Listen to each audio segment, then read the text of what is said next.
Good morning to you. My name's Kieran. I'm one of the pastors here. We've been going through a teaching series over the last few weeks, just some excellent talks, which I encourage you to go back and look out on YouTube or listen to online. We're looking at a series called Go Global, which is really thinking beyond the four walls of this church building into a much, much wider world. This morning I was just sat at the back, and my lovely daughter Lucy came in with her equally lovely husband Sam, and they said, "Oh, come and sit with us, Dad." He didn't call me Dad, but she said, "Come and sit with us." So I went and sat with them, and she just reached over just before I came up to the stage here and said, look, Dad." She had a notebook and a pen. She said, "I brought a notebook to take notes." Sam said, "You won't need that."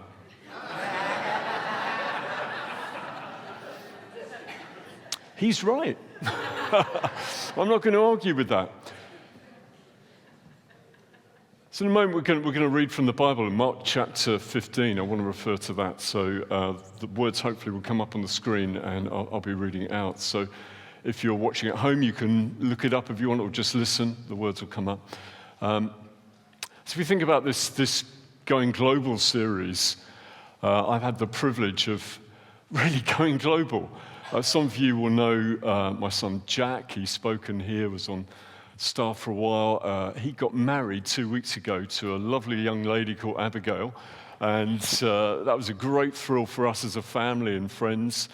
They got married here in the UK, but because she's American, we had a home fixture, and then we had an away fixture. Now, I think we won on aggregate, but I do believe that both were, absolutely. I mean, to be honest, they were fantastic times. But her folks, when Jack and Abby met, she was living in Seattle, but her folks live in California. So I've just, along with Sam and Lucy, John and Rosalind came with us, other family members came with us.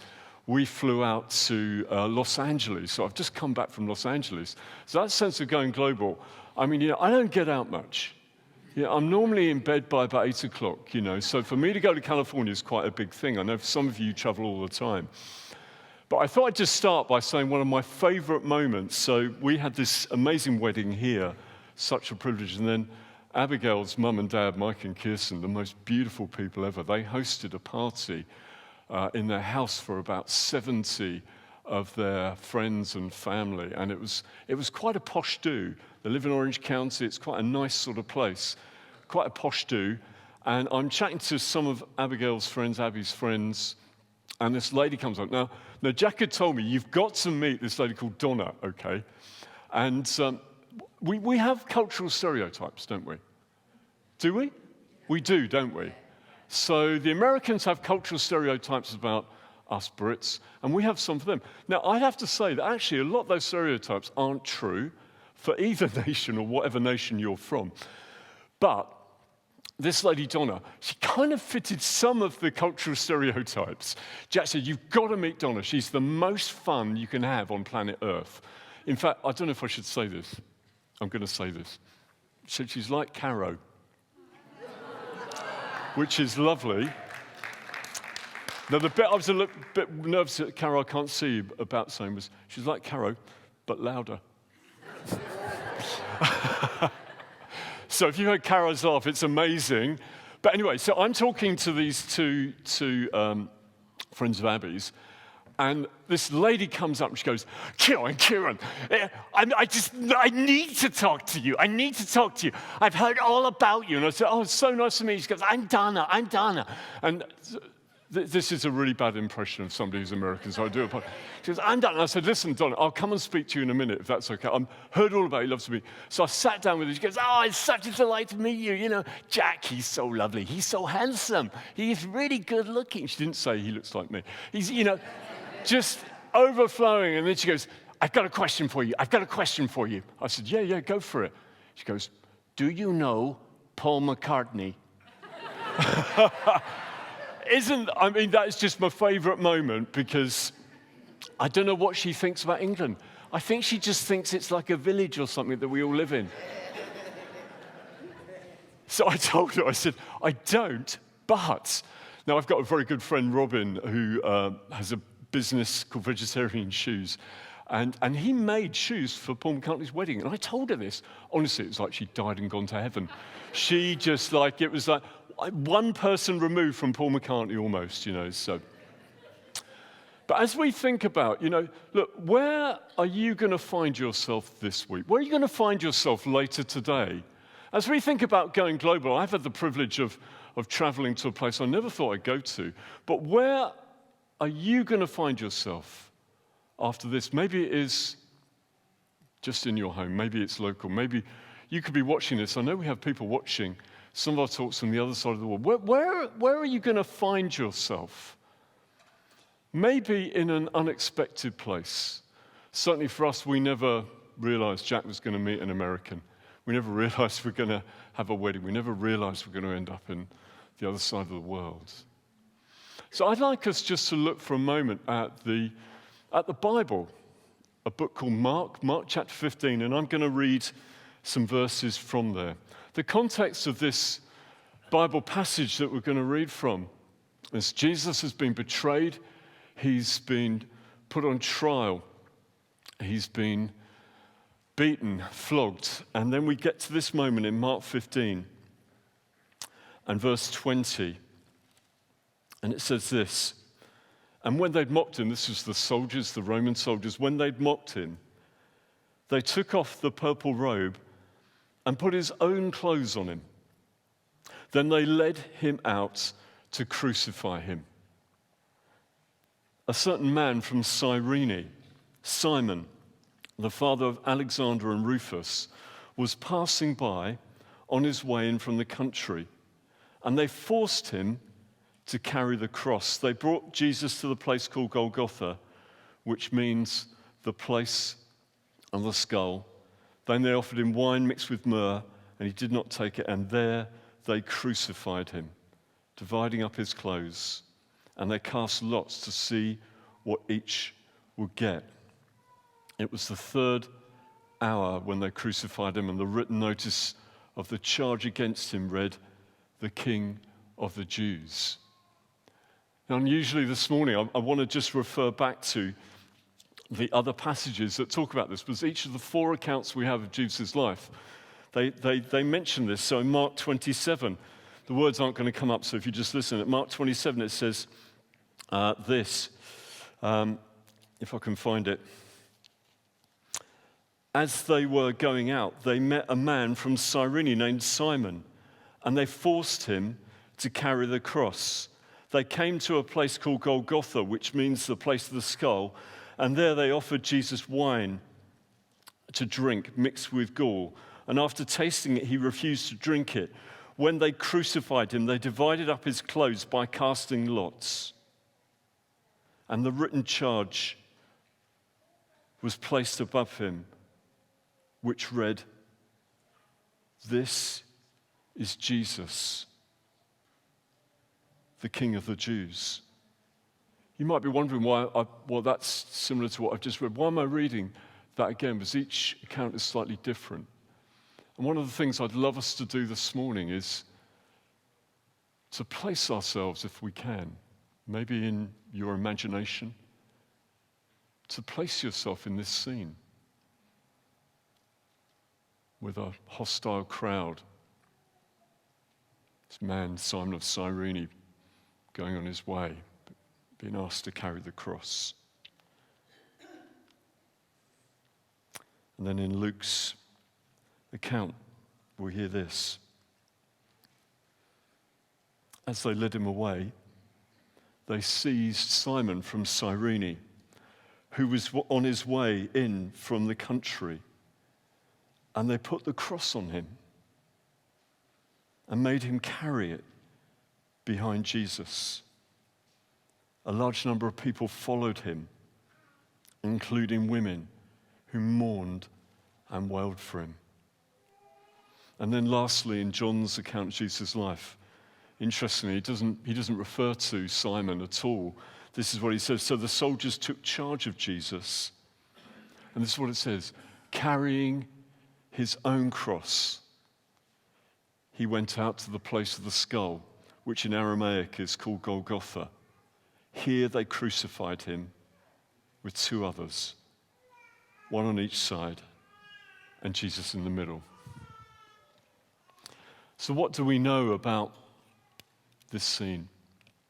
Well, I've mentioned there was a trial. Jesus was put on trial, completely innocent, went willingly to his execution. But we hear about this Simon of Cyrene. Where's Cyrene? Well, it's in modern-day Libya. So if you can picture the Mediterranean, just along the North African coast where Libya is, that's where he was from. They speculate maybe there was a kind of Jewish community locally in Jerusalem, but it would take about 17 days to walk from Cyrene all the way to Jerusalem, if that's where he came from. What else did we pick up from those passages? Well, actually, he's not going to watch somebody get executed. It says he's on his way in from the country. He's making his own way. He's just on a journey. He's just going his own way. And I don't know if you know this, but the Romans, they were the occupiers. They could tell anybody that, right, you have to go this 1 mile doing this thing. So have you heard the expression, go the extra mile? Well, in the Bible, Jesus said, if you're asked to go 1 mile, go the extra mile. Because they could just force people to do something. So he's on his way, and they grab him. Now, it's clearly from John's account, we can see that Jesus was carrying his own cross. It's believed that it wouldn't have been the complete cross. It would have been just the cross beam that would have been tied to Jesus' arms, but also nails would have been put through as well at one point. And it says Jesus was carrying his own cross, and I guess with the Roman flogging he'd received, he got to the point where through loss of blood, through lack of sleep, through the torment, he got too weak to carry his own cross, and they would have grabbed this man coming in from the country, forced him to carry it. And they take him to the place of the skull, Golgotha. What was it like for him? So he's not there for that.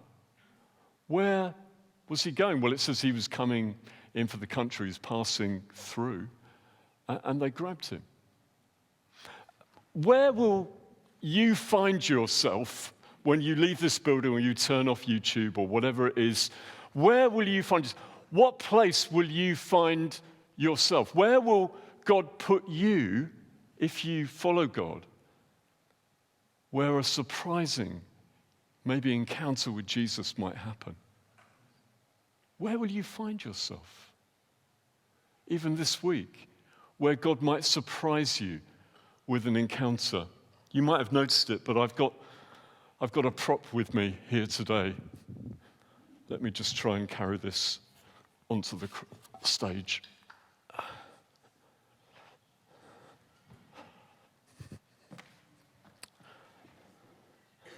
I wanted to bring this. This is something that was up in the plant room. In fact, I asked Nigel, I was sharing office with Nigel, I asked him a bizarre question. I said, haven't got a railway sleeper line about, have you? Because actually this is the cross light. This isn't what it was like. But in some ways, I want us this morning, or whenever you're watching this, I want us to take a few moments to pause at the cross. The reason I wanted to read the other accounts, Simon and Cyrene, one of the accounts in Luke's Gospel said, they forced Jesus to carry the cross. They forced him to walk behind, they forced Simon of Cyrene to carry the cross, and they forced him to walk behind Jesus. Can you imagine what that must have been like? It said in our Bible reading that Simon of Cyrene, this man from North Africa, the father of Alexander and Rufus. So scholars believe that, well, hang on a sec, if Mark is writing he was writing to a Roman audience, it's believed, he's saying, Simon of Cyrene, you know Simon of Cyrene, he's the father of Rufus and Alexander. In fact, Rufus gets a mention in Romans 16, verse 13. We don't know if it's the same Rufus elsewhere in the New Testament. Alexander gets a mention. We don't know if it's the same one. But it's very likely that this chance encounter that Simon of Cyrene has with the crucified Lord leads to his conversion and his own son's conversion. You know, it's kind of strange. So I was here on Wednesday. I was just sort of praying, God help me with this talk this morning. And so I asked Nigel, oh, you haven't got to. And then I remembered that when we did the prayer room, we had this in the prayer room upstairs. Somebody made it. And I thought, so I went in the plant room and I asked Kara, is anybody in the hall? And they said, well, there's some hirers just setting up, but you know, if you need, because I thought, right, I want to get it from the plant room down to here and have it here. So I'm carrying it through the hall, and there's a whole load of hirers here, and I'm carrying it, and they said, oh, be careful with that. It just struck me as so strange. And there was a whole group, and I said, do you know, there was one that was much more painful that was carrying this. I didn't stop talking, you know, I mean, it's heavy. So I'm carrying it in, and then one of them was getting some chairs out, and I just got chatting. I said, look, don't lift the chairs. You need the trolley. Explain they're really heavy, you know, and, you know, just conversation. She told me she's from Kenley, and I used to, years ago, go gliding when I was in Kenley. So we had this conversation. We're having this conversation. And then I said to her, but she saw me carrying this in. I said, don't you think it's ironic that I'm carrying this? I said, I'm doing a talk here on Sunday. Don't you think it's ironic? Because actually the group that we're in, they were the blood donors. So I said to her, I said, don't you think it's ironic that I'm here carrying a cross in and you blood donors are here? Because I said, I'm going to talk about Jesus. And I said, oh, you probably know, but I said to her, do you know nails were driven through his arms, his feet, and there was blood shed? She goes, yeah, I can see.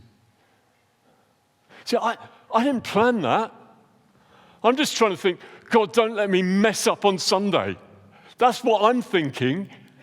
But somehow I choose the moment to pick the cross up, to carry it through, to have the conversation. Where will God find you? Where will you carry the cross to today? Simon was given this amazing privilege of taking the cross to where it needed to be. If you know Jesus this morning, where is it that he might just give you a nudge to carry the cross, the good news of Jesus? You see, what's the cross about? Maybe you're watching this or you're not familiar with the Christian message. The cross is about God coming in human form, dying in our place, dying for the sins of the world. The perfect sacrifice. His blood shed on a cross. So we can know God and be forgiven. To know new life, to be embraced into his family. What you shared, is so powerful. You know, God is a God, if you weren't here and didn't hear, George said, God is a God who chases lost causes. Oh, come on, I'm a lost cause. He came looking for me. Yeah, he's looking for you. If you don't know God, he's looking for you. And like Simon, we follow along behind the crucified Lord.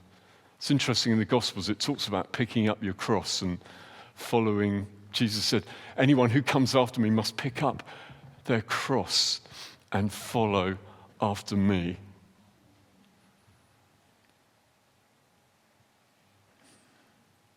Where will God want you to carry the cross to? You know, one of the places we went to, so I mentioned we went to Los Angeles. Oh, stop banging on about that. Well, you haven't been to Los Angeles. It's all right for you, you know. But when we landed, Jack and Abby were on the same flight as us, and they said, we've got to take you to our favourite burger place. So, it's like jet lag and that. I didn't know if it was breakfast, dinner, lunch, or whatever it was. But we landed, we got picked up at the airport, it was wonderful, and we got taken to a place called In-N-Out Burger. And they said, oh, gee, you're British, and they gave me one of the staff hats, which I was really chuffed about, just great. And I'm not really a burger person. I'm more kind of like a mashed potatoes sort of man, I don't really go to burger places and stuff like that, but we went and it was great. But I don't know if you know this, In-N-Out Burger, I think it was started in the late 40s by some Christians, and what they're known for is that they print Bible verses on all their kind of wrapping stuff. So we had a bag of chips, or French fries, I believe they're called. We had a bag of chips and it had Revelation 3:20 written on it, which says this, behold, this is Jesus, behold, I stand at the door and knock. Whoever hears my voice and opens the door, I will come in and eat with them and they with me. Revelation 3:20. And there was other Bible verses on it. Now look, I don't know. I don't know what their story is. I don't know whether anybody has come to know Jesus by seeing that written on there and then looking it up on their phone or whatever. But what I do know is, as George says, God is a God who chases after lost causes. See, my gut feeling is I think every means of sharing Jesus with people I think is wonderful. I'm not knocking that. But the reality is, Christ is in you and me, if you're a believer here today, the hope of glory. What does that mean? That means you and I are the incarnation of Jesus. We're coming up to Christmas. We think about the incarnation. What that means is God coming in human form on this earth as a baby. We think about that at Christmas time. You and I are the incarnation, the living, breathing incarnation of the risen Christ. Christ is in us, the hope of glory. Somehow we reflect Jesus to the people that are around us. We may not even be aware of it. And I think the reality is, I think a Bible verse on a thing is fine and great, and I'm pleased for that. But the reality is probably the most significant Bible passage anybody's read is your life and my life. You don't even know the good you're doing to the people that are around you, how you're bringing in God's kingdom. As Wendy read that lovely passage from Daniel about the kingdom of heaven advancing. Your kindness, your smile, you taking time maybe to help somebody when nobody else has helped them. The things that you do and who you are is radiating Jesus to people. There's a guy that I know who's an evangelist. He's called Mark Ritchie. And in fact, I think he spoke at the church years ago before I was in this church. And Mark Ritchie is an amazing communicator. He actually does a stand-up show. He's just a Scottish guy, really, really funny. Does a stand-up show at the Edinburgh Fringe or Festival, whatever it's called. A few years ago, he felt prompted to bring the cross to people, to carry the cross to people. So he got made a cross which was like made of hollow tubes. I meant to get the picture and put it up. It was like made of wire mesh and hollow tubes with some straps, and he put it on his back. And he walked 700 miles. He walked the length of Britain, north, south, and then east-west to make the shape of the cross. And as he walked, he was speaking in different places and having opportunities, no doubt, to share in churches and in pubs and clubs. And as he walked, he gave people, he said, look, the reason Jesus came was this, to take our sins upon the cross. And he had Post-it pads with him. And as he met people and said, what are you doing? He explained the amazing love of Jesus. And they could write, if they wanted to, their sins on a Post-it pad and place them in the cross. He said 13,000 people did that. Now, look, please, you might think, well, that's just weird. Walking around Britain with a cross. I'm not saying that that's what you and I should do, but what I'm saying is we live in a hurting world. People that are just crying out for some hope. 13,000 people think, I'm carrying stuff I don't want to carry. I want to give that to Jesus. Where am I going to carry the cross to this week? We're thinking about a global series.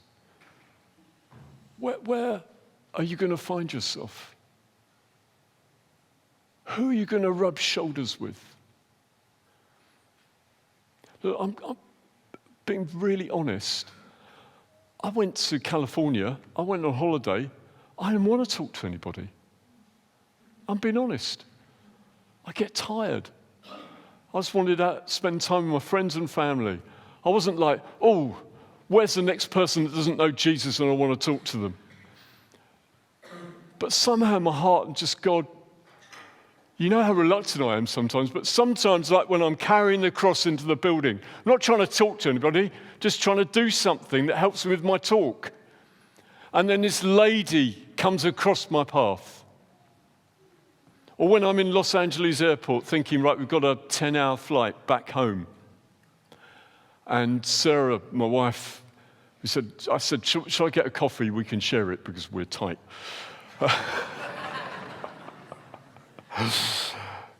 So I'm queuing at Starbucks.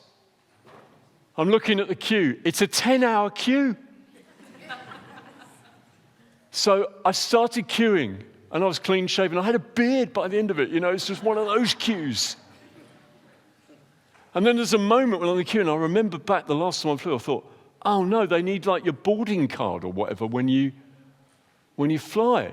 So I've been queuing for half my life here, and I thought, oh no. So I said to the lady behind me, I said, do you need your boarding pass to buy a coffee? Because I know in the UK, I remember when I used to fly a lot, I had to do that. She goes, don't think so. I'm like, I'm not sure. I said, what do I do? Because I didn't have it with me. It was back where Cyrene was. So I said, look, can you hold my place a minute? So I slipped under the kind of roping thing, and I said to the staff member, do you need a boarding pass? And she just looks at me like, you weirdo. No, you don't. So I thought, that's good news. So I went back. I started this conversation with this lady called Linda from Tasmania, and she was telling me all about the 3,000 miles that she drove. And I said, it's really interesting. I said, I've been here for a wedding. And I just said something about being a Christian. I can't remember what it was. I said, I'm going back. I've got to be at church on Sunday or something like that. Nothing. She wasn't interested. So I'm like, God, I think this is a moment. What do I say? And I don't know if you're in those moments. I don't know what to say. So here's what I said to her. I said, I said, like as a Christian, what can I pray for you for? Then she told me, and I did my best as I got on the, in fact, when I thought of her, I said, Lord, please. And this lady, she was kind enough to talk to me to keep my place in the queue. Yeah, I don't know if I mentioned, but John and Ros Lunt, did I mention this came with us on this? So they were staying about 30 miles away from where we were. And they said this most amazing thing happened. They went to a restaurant. That's not amazing. You're thinking, that's not amazing, Kieran. But they went to this restaurant and, getting served by the waitress there. And she said, oh, you're English. Where are you from? And I'm not going to do the American accent anymore. It was so bad last time. Where are you from? And I said, well, we live in Sussex. She goes, oh, Sussex, yeah, I know Sussex. And here's what she said. She said, I used to work in KFC in Burgess Hill. So they're in a place called San Clemente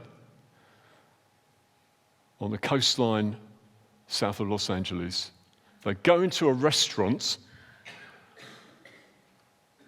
Oh, I know Sussex. I used to work in KFC in Burgess Hill. Put your hand up if you've been in KFC in Burgess Hill. Okay, put your hands down. You all need to go back and have vegetables now for the rest. One of your 5 a day KFC. What are the chances of that? And they said, no way. That's where we go to church. Now, I don't know the full extent of their conversation. Where is God going to take you and me this week where we can carry the cross? Maybe, like me, you're reluctant.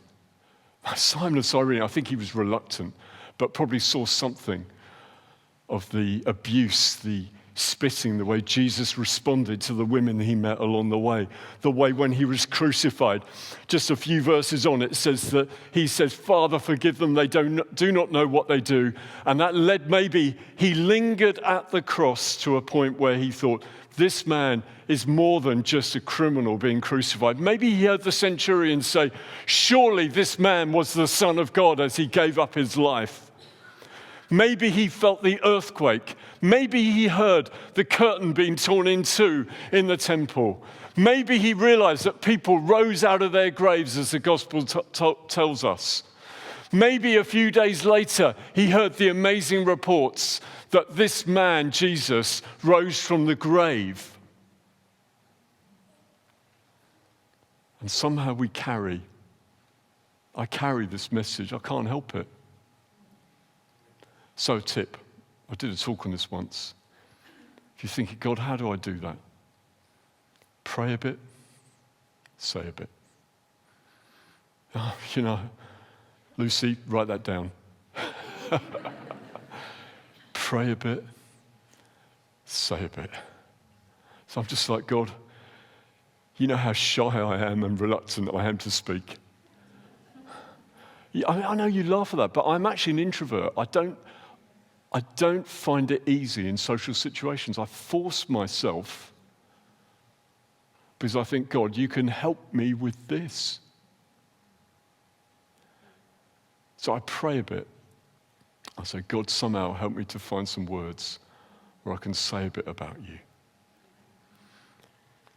I reckon it's 7 weeks till Christmas? I just want you to think for a moment. Is there anybody that I could pray for, that I could invite in here for Carols at King's? Because you've got time to pray. We've got 7 weeks. 2 of my good friends came last year who do not do church.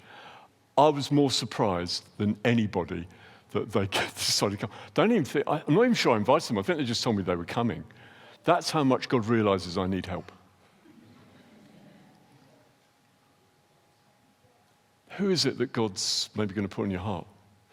On your chairs, there's a couple of leaflets. One is this sort of stay curious leaflet. Maybe you're here today and you're thinking, I want to find out more. Well, Tuesday night, some of us meeting at the Francisco Lounge in Haywards Heath.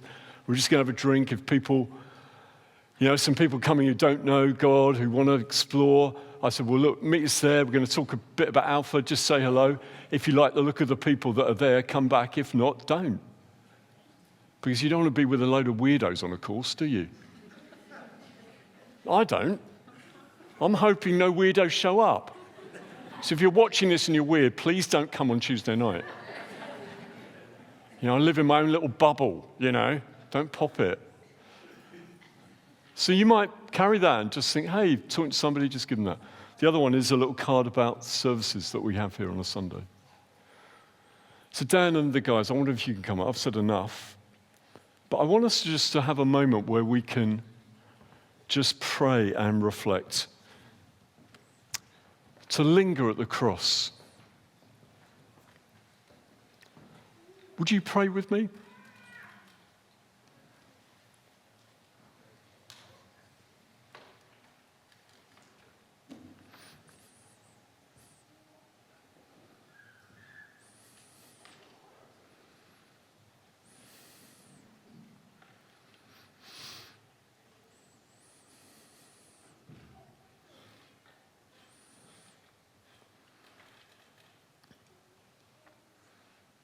I invite you in your hearts and minds to reflect on the cross.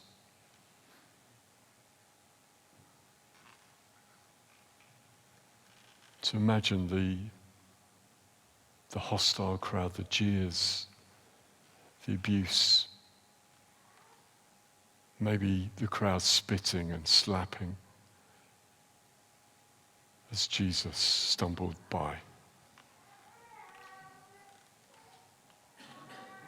Maybe reflect on his mercy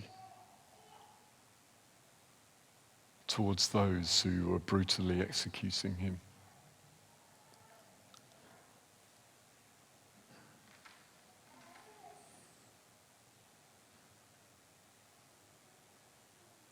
God in human flesh, nailed to a tree. Jesus said, when I'm lifted up, I will draw all men, women to myself. And in that moment when they hoisted him upright, the agony, the robbers either side hurling abuse,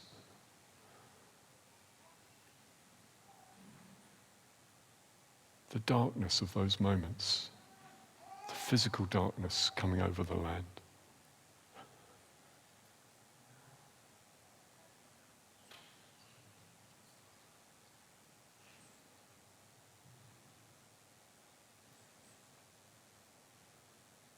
Jesus cries from the cross, my God, why have you left me?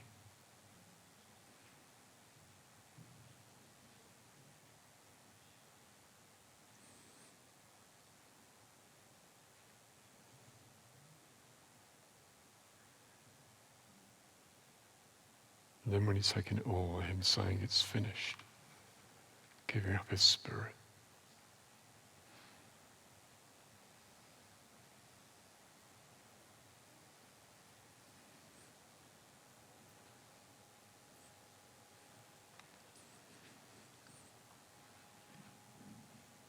Jesus, we thank you. You took it all for us.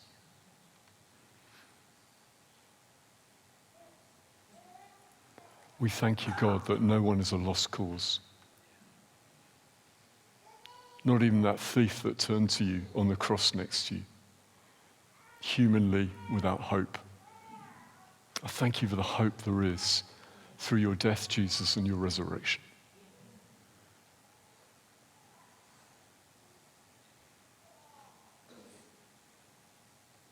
If you're listening to this or watching this and you've never given your life to the Savior, do it now. Ask him to forgive you.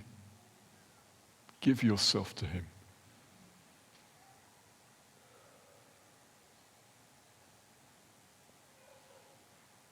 And now in just these moments, God, we ask you to help us to know where you want us to carry the cross to. Today, this week, this month.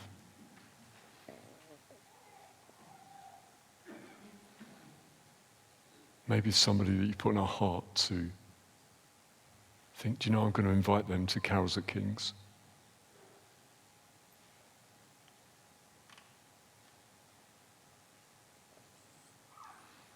Father, I know my limitations, God. But I know that you can do immeasurably more than I ask or imagine. So help us, we pray. God, I thank you we work with you. Amen.